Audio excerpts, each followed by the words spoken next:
Film has always been this deeply human act of connecting people with each other's stories. And it has the ability to rip us out of our experience and take us on another journey. I don't think that ever changes. So Google VEO3 released a few days ago as part of Google's I/O presentation, and they released a trailer for a new film being produced from Darren Aronofsky called Ancestra. It's being directed from a director called Eliza McNitt. I've never heard of her before. This is a story that traverses the entire history of the universe. But it's really about a mom and what happens when her child is born with a hole in her heart. We filmed really emotional performances, but then generated video we could never capture otherwise. I want the baby to be holding the mother's finger. Just the bliss of the two of them. Yeah. But it's a hybrid AI and live action, and they make sure to specify SAG-AFTRA live action actors starring film. I watched the trailer and I looked at the comments for the trailer. Like, some people were like what the top comment is, like, primordial slop, right? Because as a part of this, Aronofsky is working with Google DeepMind to, I guess, create a new production company of his called Primordial Soup. And they have a YouTube channel, and the only video on it is the trailer for this film. And again, it's produced for Aronofsky.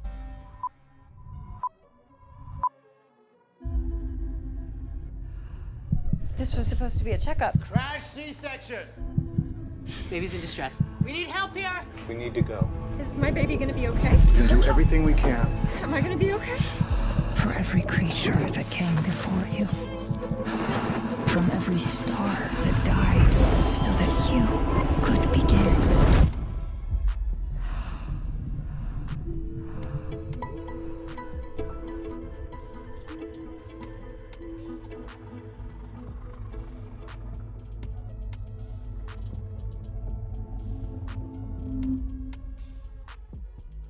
And Aronofsky has a new film from him called Caught Stealing, which is starring Austin Butler and Zoe Kravitz. I'm super excited to watch that. I saw a trailer for that. I'm super excited to see that film.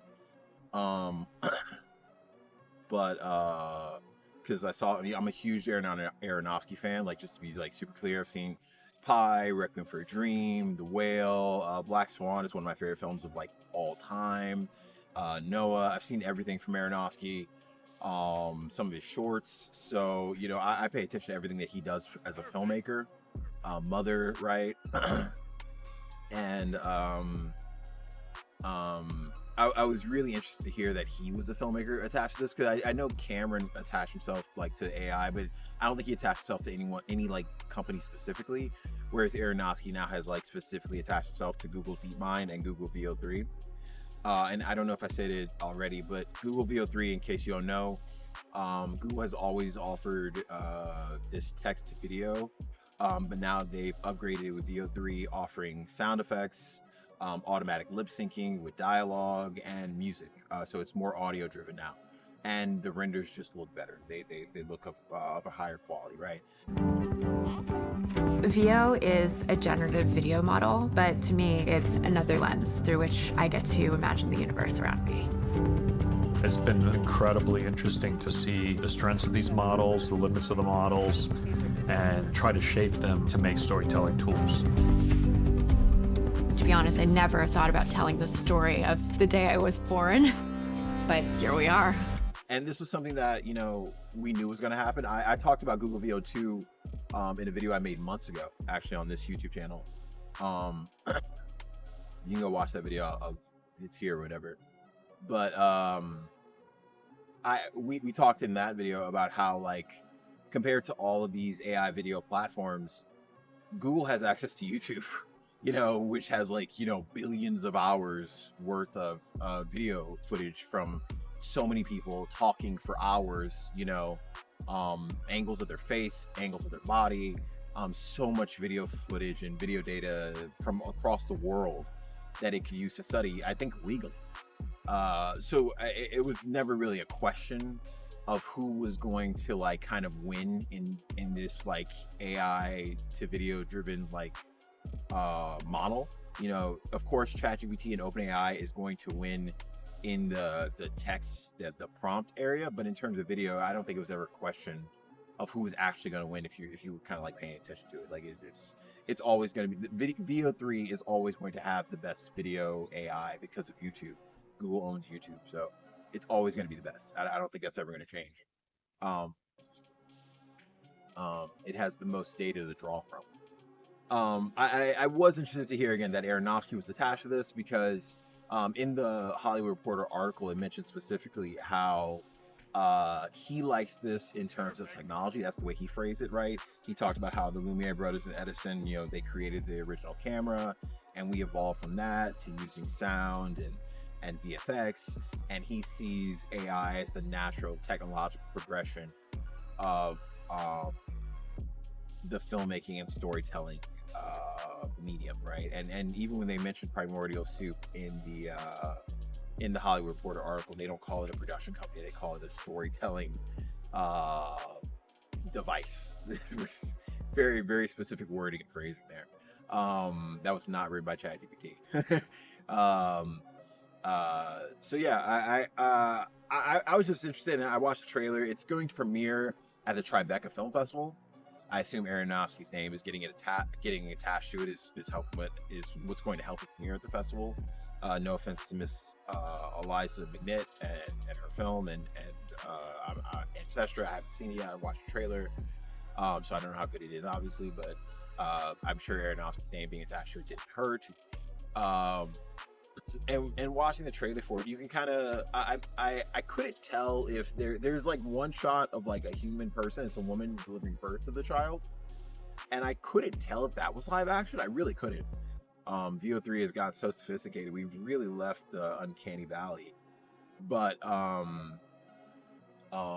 so I really couldn't tell if that was live action or not. But the shots that I'm assuming are AI are the shots of the child in the womb, and some of these shots of like life coming to be on the planet and like the solar system and the cosmos and this kind of like this thing. And I thought it was, you know, pretty cool, because I mean, like, if you wanted to film something like that, you would have to use CGI artists, right? You would have to use you know, Unreal Engine and Blender, and you would have to animate that, or you would have to use some form of stock footage, you know, and blend stock footage together, or, you know, something like that. So using AI for something that can't be filmed anyway, you know, doesn't seem, you know, for a filmmaker who wants to do everything practically, I don't know if there's a real difference between using an AI artist or an AI filmmaker versus using a CGI artist, you know. I'm sure for CGI artists they wouldn't agree with you, but I know CGI artists. I know people who, you know, create 3D models and 3D rendering, and they use AI as much as anybody else. Or at least they've explored. They don't maybe not use it for professional projects, but they've explored it and they're paying attention to it as much as anybody is. So you know, and you know, people act like a lot of stuff is coming out perfectly. You know, as somebody who's made a lot of AI videos at this point, I don't consider myself an AI filmmaker by any means.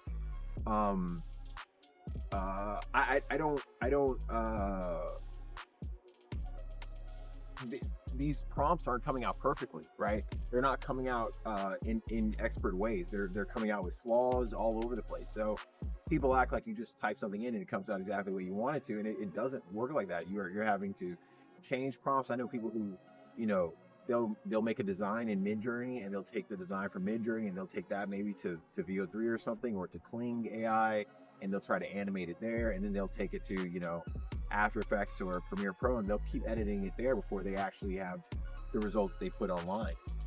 So these prompts aren't coming out perfectly, right? They're it's like just becoming a part of the pipeline when you're doing a lot of stuff, right? It can give you the basic 3D render or the basic 3D model, but you're still having to edit it. You're still having to change keyframes for it. You're still having to implement it into the live action photography to make it look good. So there's still work to be done with it once it's come out, right? And you know, this is something that, like, Aronofsky, I'm sure he hasn't talked about it yet, right? But something that's becoming a bigger and bigger and bigger point with all of this AI, and AI is becoming a bigger thing, is the environmental effects, right?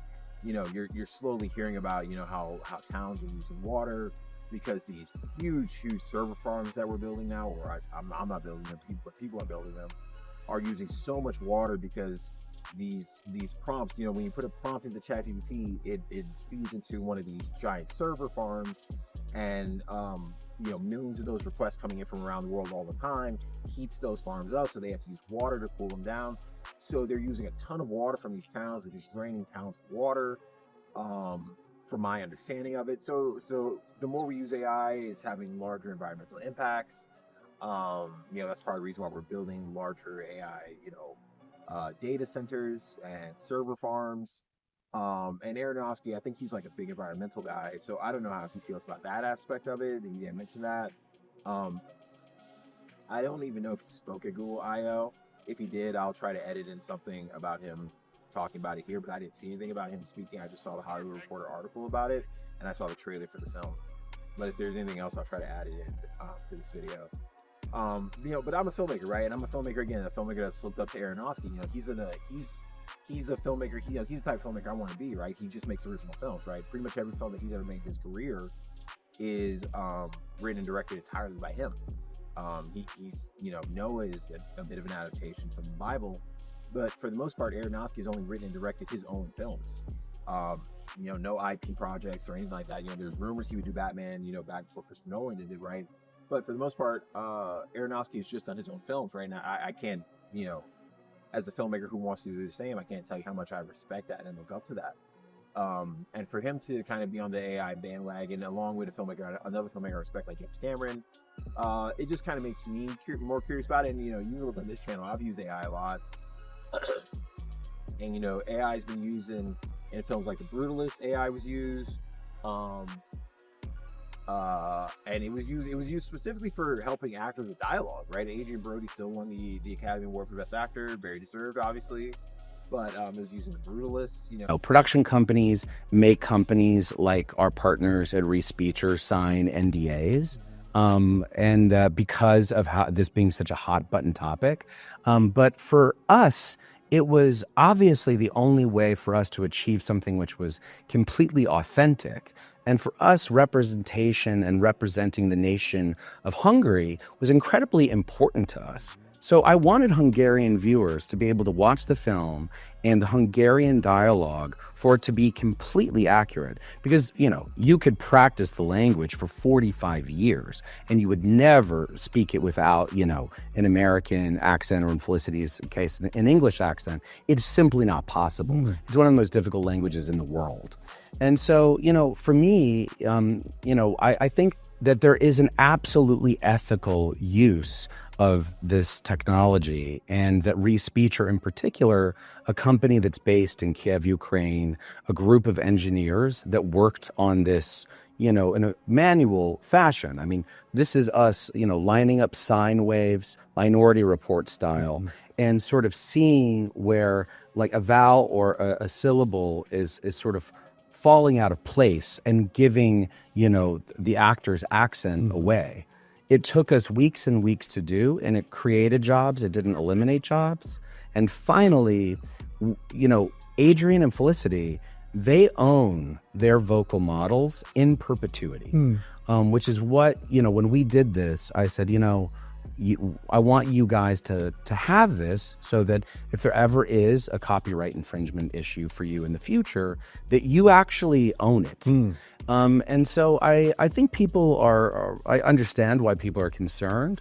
I have some of those concerns as well, but I think that people are not clear on exactly what we did and how we did it. The last thing I'd like to say about it is that there's been a lot of confusion about the dialect.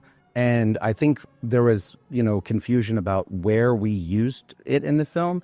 It's only used for off-screen Hungarian dialogue, the monologues, the letters, etc. Like, that's it. We didn't use it for Felicity's accent when she's speaking English, or Adrian's accent when he's speaking English. His, family is from Hungary. He can actually speak Hungarian, and we never would have been able to actually get it there if he didn't speak it as well as he spoke it. So, it's been just another wave in the ocean of the last 6 months, but it is what it is, and I frankly I would never have done it any other way.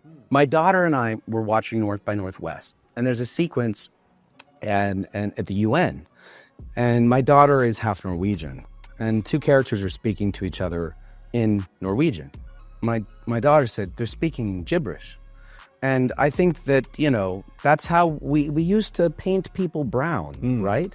And, you know, I think that for me, that's a lot more offensive than using innovative technology and really brilliant engineers to help us make something perfect. Oh, it was used in, what is it, Late Night with the Devil, that horror movie. So it's continuously being used, and people either aren't talking about it, or they're trying to phrase it in a way that doesn't sound as bad, right? Again, like with the Brutalist, they didn't come out and talk about how they use AI. An editor was doing an interview and he talked about it, and then it became a bigger thing. Then Brady Corbett eventually had to acknowledge it. But it's if they're using AI, they're just trying to hide it, right? They're trying not to mention, kind of like Nolan with special effects in Oppenheimer. They're just trying to mention that they're not using it, right? Rather than they're using it, they're just trying to mention that they're not using it. They're trying to avoid talking about it entirely. So for Aronofsky, and you know, I saw, you know, again, I read the Hollywood Reporter article, and one of the guys from Google DeepMind talked about how they want to get AI filmmakers. They use that term very loosely. AI filmmakers, but they also want to get traditional filmmakers, real filmmakers like Ed Aronofsky, to attach their name to this to lend it credibility. You know, because if you have a bunch of, you know, essentially no-name AI filmmakers, you know, this doesn't carry a lot of weight with your average consumer. If you attach Darren Aronofsky's name to it, it starts to carry a lot of weight.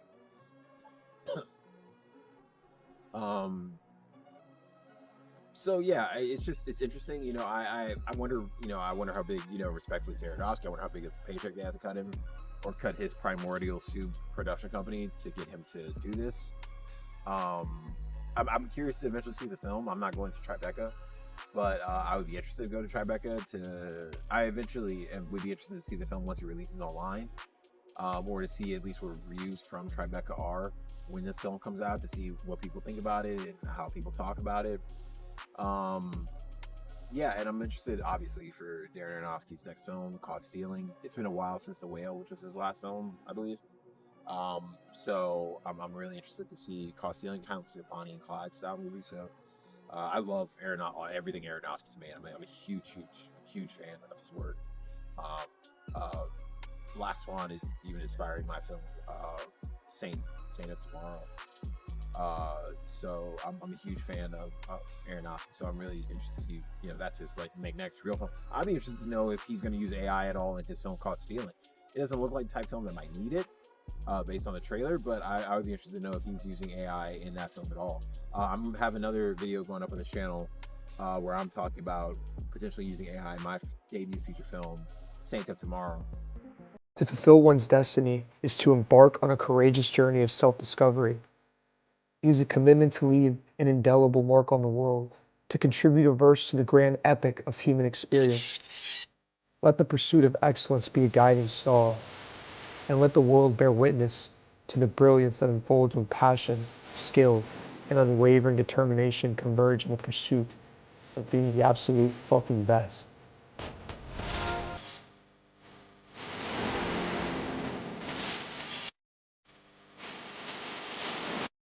So make sure to check out that video if you're interested in kind of like that discussion as well.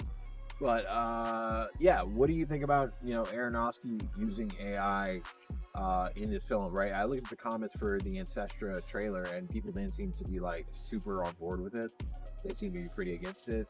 You know, Darren Aronofsky being like this super high artsy name, attaching his name to it, doesn't seem to have really helped get people on the bandwagon for AI. I think it's, you know, I could talk about it more maybe in another video, but I think it's an inevitability, especially Google VEO as a video generator, just again because of YouTube and because of the legal ability to use YouTube and YouTube driven AI projects.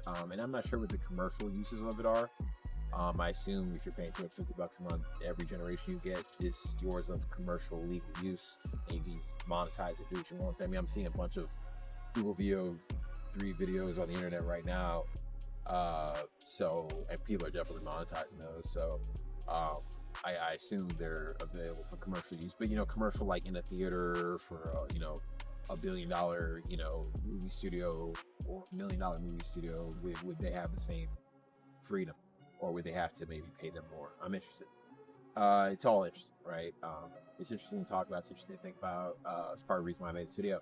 I'm also made this video because if you're looking for sunglasses, these are a pair of my sunglasses from my company, Orleans Optics. So if you need a pair of sunglasses for the nightclub or for your day-to-day life, go check them out. I'd appreciate it. You can buy them right here on this YouTube channel. So go check out a pair of sunglasses from Orleans Optics today. But let me know what you think about Aronofsky and making his new AI film. Again, I do think it's important to note also that he is not the director of this film. He is the producer. They're making sure to use his name. His name is really being put at the forefront of this. None of the actors' names, not the director's names, but his name. His name is really being used to sell this. So I am curious about how do you feel with him being, but he is a producer. He's not directing it. So I'm curious, how do you feel about Aronofsky attaching himself to this project? Do you kind of see it as like a money thing? Is he just using this to get a paycheck, or does he really believe that AI is the future of technological filmmaking? If his film Caught Stealing goes to the Oscars this year, he'll have to do a lot of interviews. So maybe this will come up in the conversation to see how a filmmaker like Aronofsky, again, a filmmaker I really look up to and really respect, how he feels about AI in the professional filmmaking space as we move forward into the future. But if you watched this video, I appreciate it. Leave a fire emoji down below so that I know how many people are making it to the end of this video. That would definitely help me to know what type of videos to make next and stuff like that. But thank you for watching. I appreciate it. Are you using Google VEO 3? I haven't bought into it yet. It's like $250. I don't know if it's worth it. I might though. We'll see. Are you using Google VEO 3? How do you like it? How do you feel about it? How are your generations coming? How do you feel about Aronofsky as like this, again, a hierarchy filmmaker attaching himself to something like Google VEO 3 or Google DeepMind? Are you a filmmaker? Do you plan on using more AI as we move forward to the future? Drop all that in the comments below. Let me know if you liked the video, and I'll see you in the next. Peace.